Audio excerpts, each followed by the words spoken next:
Nous savons tous que pour sauver une vie, chaque seconde compte. Bonjour, je me présente, je m'appelle Emmanuel Chautan, je suis l'auteur de la pétition Sauve des vies, protégeons nos soignants, mais aussi, sachant pertinemment que nos soignants et patients étaient en danger, de cette course contre la montre que nous avons baptisée Urgence Vitale. En effet, nous savons tous que dans les hôpitaux, ceux-ci sont en déficit de matériel adapté. Ce petit virus vient de nous faire une démonstration, il vient de nous démontrer qu'en l'espace de 6 mois, il a été capable de contaminer plus de 31 000 soignants.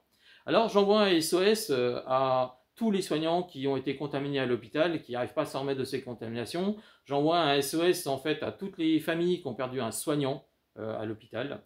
J'envoie un SOS à tous les patients qui ont été contaminés en fait dans les hôpitaux. J'envoie un SOS malheureusement à toutes les familles qui ont perdu simplement un proche, que ce soit dans les EHPAD ou dans les hôpitaux. Personne ne peut changer ce qui s'est passé. Mais nous pouvons faire tous en sorte que ce qui vient de se passer ne puisse jamais se reproduire.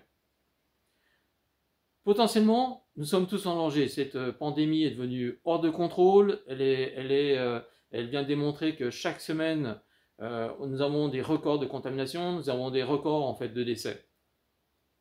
Chaque contribution compte. SOS Urgence Vitale, c'est quoi? C'est simplement une course contre la montre qui vise à fabriquer le plus rapidement possible des dispositifs médicaux, des nouvelles technologies qui vont permettre en fait aux soignants de se mettre en sécurité, de pouvoir protéger leurs patients, qui va permettre en fait de faciliter la prise en charge, qui va permettre en fait de combler les failles de la chaîne de la soins, mais surtout ce qui va permettre en fait aux soignants et à tous les intervenants de la chaîne de soins de pouvoir enrayer la propagation de ce virus dans la chaîne de soins. C'est ça qui est important. Aujourd'hui, ce projet, je ne pourrais pas le faire sans vous. Alors j'ai envoyé ce SOS, j'envoie de façon à toute la population. On a besoin de vous.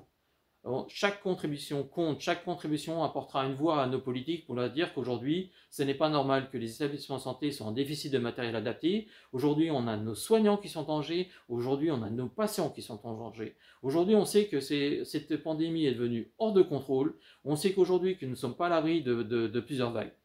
Donc, on a besoin de vous pour contribuer. Chaque contribution compte, chaque contribution apporte sa voix à ce projet, mais surtout, on a besoin de rendre visible ce projet. Donc, on a besoin que vous le partagiez, on a besoin de le partager avec vous, on a besoin que vous le rendez visible, on a besoin que vous signiez cette pétition pour démontrer que c'est anormal qu'aujourd'hui, sachant qu'il existe des solutions, que les hôpitaux sont à ce jour toujours en déficit de matériel adapté.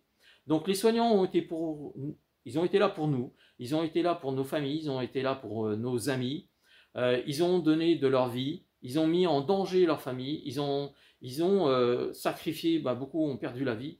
Donc aujourd'hui, ils sont battus pour nous, c'est à nous de faire en sorte de se battre pour eux. Voilà, je vous remercie beaucoup de votre attention. Je remercie à tous les gens qui ont signé cette pétition. On a gagné, on va pratiquement dépasser les 25 000. On lâche rien, on n'a rien lâché, donc je compte sur vous, que la fondation puisse se créer et je ferai tout pour que ça soit créé.